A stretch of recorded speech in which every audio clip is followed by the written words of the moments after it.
श्रीलक्ष्मी श्रीमहालक्ष्मी क्षीरसागरकन्यका उत्तिष्ठ हरिसम्प्रीते भक्तानां भाग्यदायिनी श्रीलक्ष्मी श्रीमहालक्ष्मी क्षीरसागरकन्यका उत्तिष्ठ हरिसम्प्रीते भक्तानां भाग्यदायिनी उत्तिष्ठोत्तिष्ठ श्रीलक्ष्मी विष्णुवक्षस्थलालये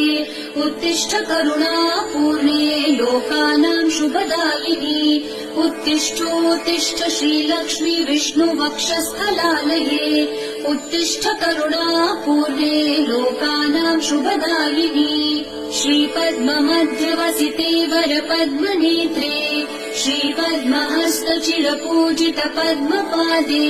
श्रीपद्मजातजननी शुभपद्मवक्त्रे श्रीलक्ष्मी भक्तवरदे तव सुप्रभातम्।